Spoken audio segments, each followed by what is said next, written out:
Milton Webster. What you don't know is Milton Webster was the muscle behind A. Philip Randolph. A. Philip Randolph was never a railroad worker. He was elegant, spoke to employer workers, as the film mentioned, college trained, an organizer. But there had to be a muscle man behind it, and that was Chicago and Milton P. Webster. And I thought he learned a lot about, when I say militant, I mean this in a positive way, a militant posture from the 8th Infantry Regiment down at 35th and Giles.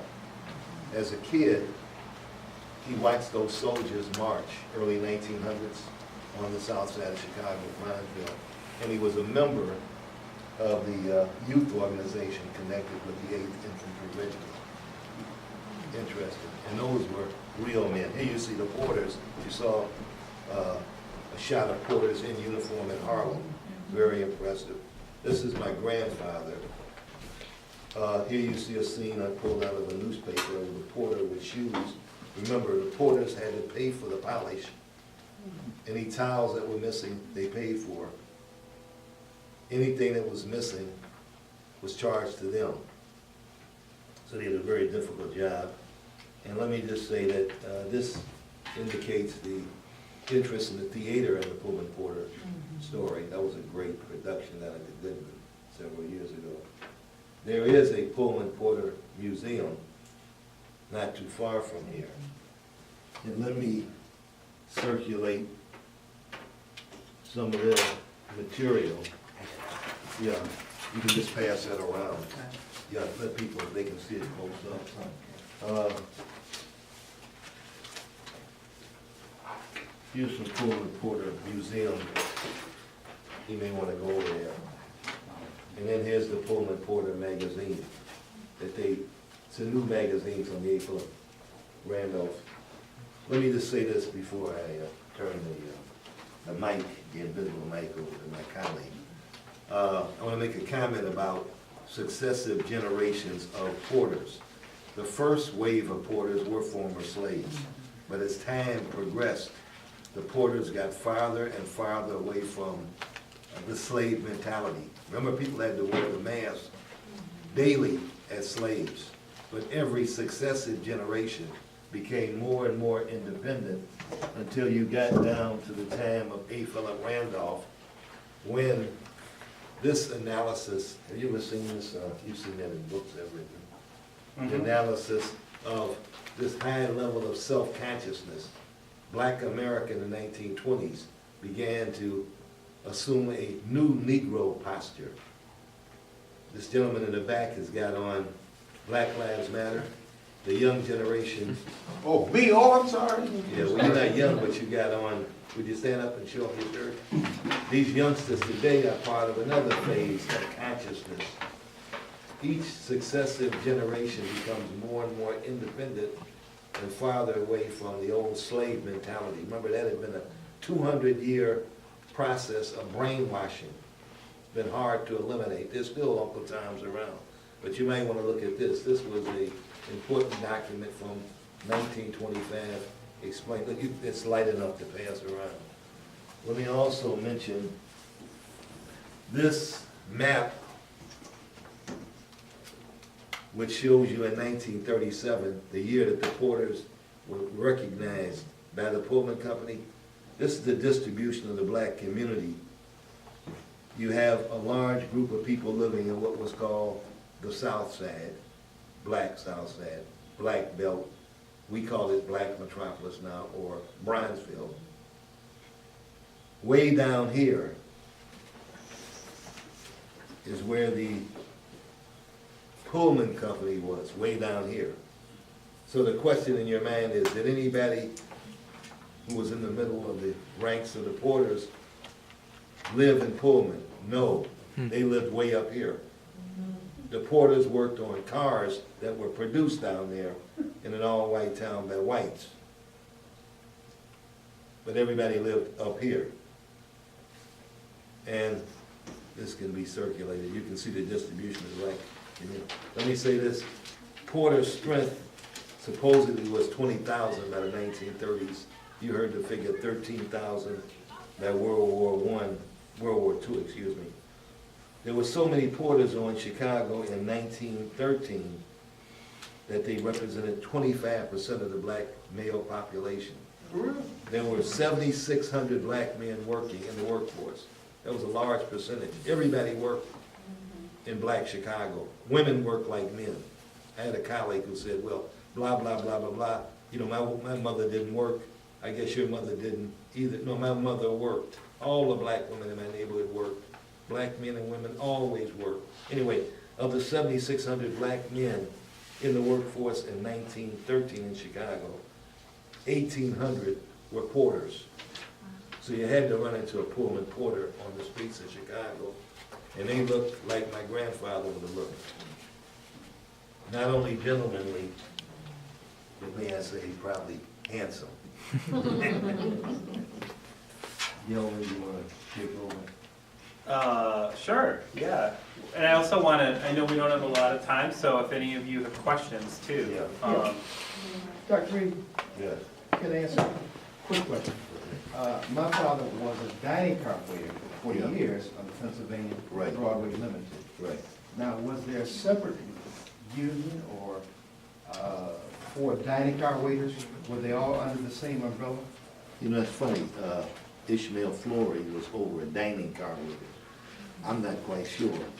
There was, yeah, and they Yeah. were actually in some ways a more aggressive union, which led to some problems with the porters, because the porters were in the American Federation of Labor, the AFL, so they were a craft union. And as a result, they were a little bit conservative versus the dining car waiters and stewards were actually, there was a period in the 30s, they were quite radical. 1930s, yeah. Yeah. But by that time, the porters would have been more militant, having won their success in the late 30s, 1937. Yeah. Well, that was the one thing I was going to bring up about the film. Did you get I mean, because as a historian, I'm watching the film and also analyzing it and critiquing it, right? Like, what story is it telling? Why is it, what sort of points is it making? And did you get a sense from the film why the Union succeeded after 12 years? They wore the company out. They wore yeah, I mean, that's probably true. Any other reasons? With federal legislation that made it possible. That gave- Which the film doesn't really talk much Right. about, right? The context of the New Deal, the fact that you've got collective bargaining, the fact that you've got the National Labor Relations Board in place, all of these things really made a difference too. But in line with that, I would say the other thing the film doesn't really talk about, and maybe this is because it was made in 1982, is the issue of politics, right? It doesn't talk about really much about the radical politics of unions, socialists, communists, etc., which played a big role in the organization of unions in the 1930s. And the other thing that, you know, is touched upon a little bit, but is really an interesting story, is the role of women in the Porters Union. And certainly the narrator in this film is like such a compelling character, right? And clearly she was working around the clock in Washington to make this union succeed, right?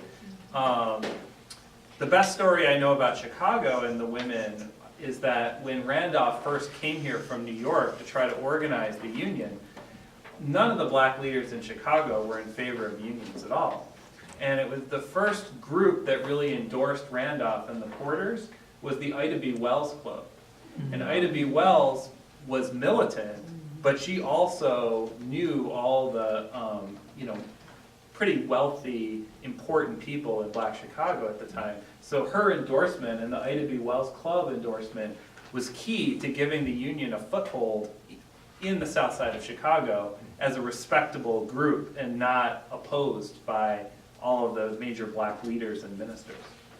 Well, yeah, well, that's where I see the importance of Milton Webster, a fellow who was streetwise and known to Chicagoans. Now, notice the film told you that the organization started in what city? New York. New York. Wasn't going to make it in New York. As many blacks as there were in New York. It was in Chicago where there was this well-organized black community, which had to be persuaded that it should support the Porters.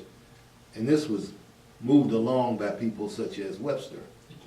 He had a lot of savvy, and he was a tough guy. What the film didn't show was the threat against Randolph and the Porters, physical threats, rough stuff. That's why he needed somebody like Webster, a soft, well, not soft-spoken. Randolph's voice was very powerful, but he wasn't a tough guy type leader like a Harold Washington. You know, who was elegant as well as tough. I would say this though, I know there's an author Bates Thompson, talks about the role of black women like Ida B. Wells in the 20s, getting black Chicagoans to go along with the Brotherhood of Sleeping Car Porters. I have a feeling she overdoes that because she's looking to fan that, and I see the dynamic as it's a matter of time and the persistence of the people in the organization who, I guess, they do wear down. That's the answer he gave. The company in Chicago. And as Erik Gellman just said, everybody was against the Pullman Porters when they first came to Chicago to organize. The Defender, the Chicago Whip newspaper, the Urban League, the big churches. Why? Because the Pullman Company had always been philanthropic. They help, patrons of the arts, but more importantly, patrons of what? Philanthropic organizations such as the Providence Hospital, the church activities. Pullman was always there. So a skeptic would say... That, on the one hand, is important. On the other hand, people in the black community in Chicago did not think highly of the AFL.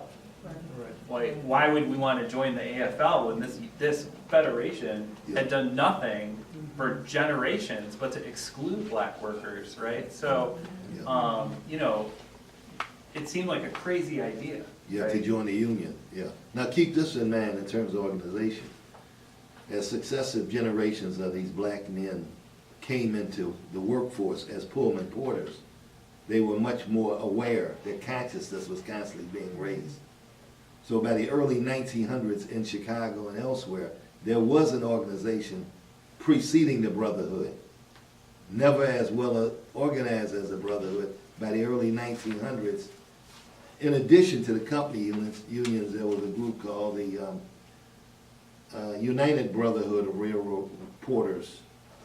But they were much milder in their approach to the company because they opposed strikes.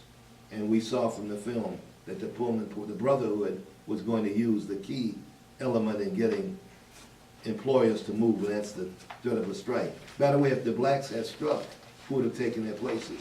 Filipinos. Really? There were a small number of Filipinos. The Porters were never 100% black. There was a small number of Filipinos. And that threat was always over the head of black workers. If you strike, we'll bring in Filipinos and maybe Chinese. They had a shot of the parade, which appeared to have thousands of porters. And I was thinking, who was working that day? I mean, it was thousands. Oh, yeah, a lot of them in Harlem. Yeah, right. Yeah, I mean, and they look great. Yeah. How much was $76 worth back then? $67. Was it about like $500-600? Yeah, I don't know, but it wasn't that much. Was it comfortable? No, couldn't have been.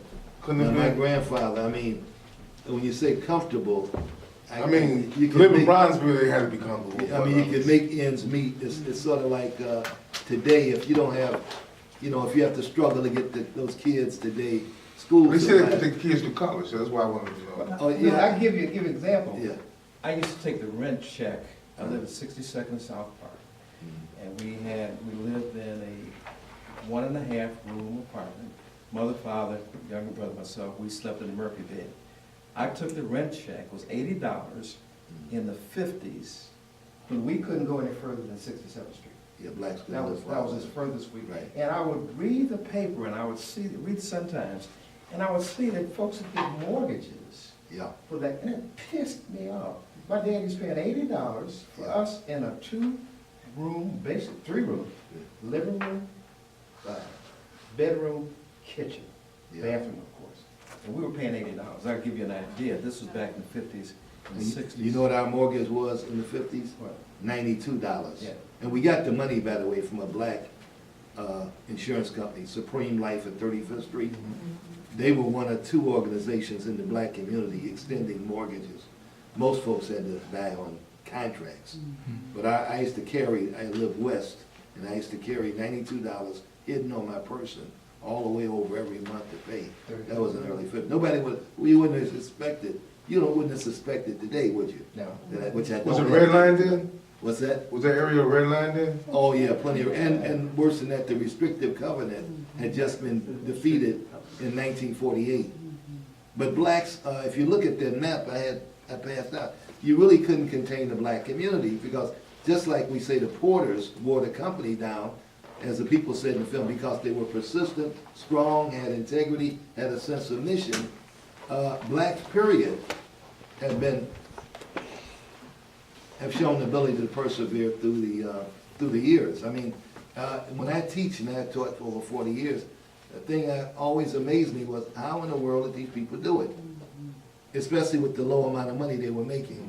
Now, my grandfather would come home sometimes with items from the trains, people always brought on meat, butter and meat. Steak. Yeah, but crazy enough, they lived on the corner of 32nd and King Drive, and in the 30s had a part-time chauffeur. And then, of course, my grandmother was a domestic. Black women were domestics then. That's it. So it was rough going, but they did manage to buy homes on contract or with mortgages, send kids to college, keep clothes on their kids, but it was not, what I would think is comfortable. That is, you have money to get a kid what he wants when he wants that bike. You get it tomorrow. Without saving up for it. That's when you're comfortable.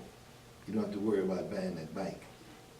According to the film, what we've just seen is going to his question, they had to rely on the tips. Tips, that's Yeah. right. In order to make the ends meet. That's And right. that was before the union. Right. And then I think it was a 37 with that, only when the company recognized was it 37 when the company said, we'll raise wages, we'll cut your hours down from 100 a week to maybe something like 60. Only then were tips less important. But here's the thing about tips. I've read accounts of people that said if you were on the right lines, the fellow was calling off the big lines, where the movie stars would be New York. Broadway limit. Yeah, what you wanted was a big tip to make yourself feel almost comfortable in living. It was a blue collar job though, right? Yeah, that's right, strictly blue collar. Yeah, you can't exaggerate how important it was. It wasn't that important. It was hard work, and you were struggling to make ends meet. That lady back there. Yeah, I have several questions. I was just wondering, like, I know the AFL was real anti-black and was real Right. racist, but did the CIO have anything to do with organizing? With no with the- CIO until he mentioned it. When the federal government came in with the Wagner Act in 1935, which is 2 years before the company recognized the union. The Wagner Act, Senator Robert Wagner of New York, pushed legislation in the Senate to make sure organizations such as the Pullmans could engage in collective bargaining. With that success, you had the CIO emerging from the Committee on Industrial Organizations to the Congress, and they welcomed these mass production workers, blacks in, and people from a variety of, but CIO was friendly to blacks. AFL was not, except, Can I add something? that's it. Just, I don't think that's a coincidence that in 1937, the Brotherhood of Sleeping Car Porters was Right. finally recognized. Yeah, What happened, and this is what I argue in some of my work, yeah. is that the push of the CIO was so militant and so strong that it really helped Randolph and his union finally break through. I would agree with that. I would agree. Because in 36 and 37, in Chicago, African Americans helped organize tens of thousands of steel workers and packing house workers. Yeah, Yeah. my grandfather was a packing house worker. No That's why I kidding. was there. Yeah, Oh, yeah, I think that was huge because all of a sudden the AFL was scared, thinking, what if the porters get organized by the CIO? We better cut a deal And the Pullman company thought the same thing. We're better off having the porters recognized in the AFL than being out with these other militant unions. Because at the same time, Randolph was the head of the National Negro Congress. And that was this organization that was really helping to organize steel and packing and automobile workers. And so that threat, I think, was really important to pushing through the union for the Brotherhood. Go ahead. I have another one, like, I just wanted to understand the relationship with the Pullman porters and the regular factory workers that worked for Pullman. I don't know, I just don't understand. I'm still searching for those regular black Pullman workers. I was mentioning to Professor Gellman that I think I saw one reference to blacks working at Pullman. I have to go back and find that. But I haven't seen anything that substantiates that there were any number of blacks working on making cars. I think they may have cleaned cars out at Pullman, but in terms of making cars as industrial workers, I've never seen that. That's a good project. I think by the 60s and 70s, there were quite a few. We showed a movie, one of the first screenings we ever did was to show the last Pullman car about the closing, the fight to keep the factory open. We showed it in the old Pullman factory. You know, I'm talking, you know, about 19-teens, 1920s, 1930s, 1940s. Remember now, World War I brings in, for the first time in Chicago, the black industrial proletariat, with blacks in large numbers work in the packing houses. And then they're going into steel, and they're going into light manufacturing, because of the war. There's a shortage of workers. And then, of course, World War II increases the demand for workers, so, you know, you have more black workers doing a lot of things. You have these women in this new movie coming out. Women can be mathematicians for the government because there was a shortage of people to do everything during the war. What was the downfall of Pullman? I mean, what made it break up? And it says like 1969 they went out of business. What was the downfall? Was it still producing in '69 over here? What was it? There were two different companies. There was a suit by the Justice Department when Pullman had a monopoly over things in the 1940s. And that suit went on for several years, and finally it was decided that they would divide the company. And the Pullman company, that name, would be associated with the service on the trains and the cars that were leased, okay? Pullman Incorporated was the other half of the company which manufactured cars. And they continued on and became a very diversified company. They purchased construction companies that made oil refineries and foundries. So it's still around then? No, they ended in 1981 when there was a raid on the company by Boston interests, and Willebrator Fry absorbed the Pullman company, Pullman Incorporated, and that's when it ended. But they were here until '81 when the last Pullman car was made. You said a And- raid, what was the nature of the raid? Well, You said it was a raid on the company?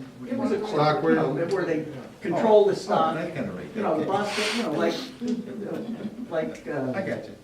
what's his name? Corporate takeover. Corporate Okay, takeovers, okay. that Bean, whatever that company was, that, The raid was. yeah.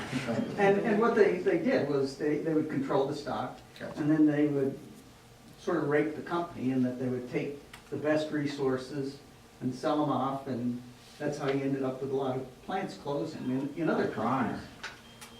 Where So the we same have- thing was done. But basically, the Pullman Incorporated ended in '81. But the Pullman Company, which was the service end of things, ended, as they said in the film, in '69. And it was a result of airlines and highways. The numbers are just very, very clear as to the decline in the use of the services. So we have about 5 minutes left, and one thing that I hope to get maybe some input from the audience. one of the goals of the series is to get us talking about what can we learn from these films about the past that we might find parallels with what's going on in labor and work today. Does anybody, it made me think of like the Fight for 15, the push to get people in low status, low wage jobs, a living wage. Does anybody see any parallels with anything like that? Oh, I do. Yeah, I was gonna, oh, sorry. Go ahead. I was gonna just say the same thing. There's like one line in the movie where he's like, people were like thinking, there's no way we can get $150 an hour, like a month or something. That's like ridiculous. And that's sort of like the same way we viewed like Fight for 15 in the beginning. It was like, all right, guys, it's like there's no way you can get 15. Like now it's like such a prominent discussion among like presidential candidates. It's like, well, what do we do about minimum wage? People need to make money. And like largely most of fast food workers are like black and brown workers. So there's the same thing here. It's like a lot of parallels where, you know, we just got to get people organized. And I think that's like what's happening. You know, here's a point that needs to be brought up. The way this film is presented, the porters look great, but this gentleman here and I were at Roosevelt together in the 60s. He can tell you, and I know you remember, there was disdain for people who did the kind of work that porters did in the 60s, or who shined shoes, or did anything like this. When the civil rights movement first started, which evolved partially into the Black Power movement, you didn't want to be associated with this type of work. So, yeah, so you don't want to get the impression that the porters were always extolled as the great models of whatever. The memories are great, but, and today one of the problems with youth is youth doesn't want to do this type of work. Hickey now they don't. What's that again? I said hickey now they don't. Right, yeah. But I do think that there's a parallel, right? That the porters were purposely hired to be in this servile position, right? Yeah. There's a reason why Pullman only hired black men to be porters, right? It Yeah. was the idea that white passengers thought this is an enactment of race relations, right? That Right. black people are here to serve me. whites, yeah. But the porters gave service, but they never were, you know, they were never servile, right? And they organized this union, which then turned into a bigger union movement, which turned into the civil rights movement in many ways. And similarly, like Fight for 15, you know, it's like, not only is it about the 15, but it's about if you organize, you get dignity and you get respect, even if it's a job at McDonald's or Burger King, which society still looks down upon, right? As Yeah. like, you know, if you organize those jobs and make them living wage jobs, with it comes respect, right? And a Right. change of attitude about it. Are they gonna make the porters part of the historic district? Yes, They gonna make it part of it too? it is. It is. I mean, are they gonna? Is the museum gonna be part of it? Yes, Yeah, That's official? yeah. Okay. the president, when he came here on February 19th, I was there. well, in the proclamation, he specifically stated 3 major things. And the porters were specifically called out. The Brotherhood of Sleeping Car Porters was one of the things that was specifically called out in that proclamation that will be interpreted at the Pullman National Monument. So we have to clear out of here. I want to thank you all for coming. Please take a moment to fill out this survey. I neglected to thank our sponsors. They're listed in the back. We couldn't have done this series without all of these foundations and unions and educational institutions. Thank you to Erik, Gelman, Christopher Lee,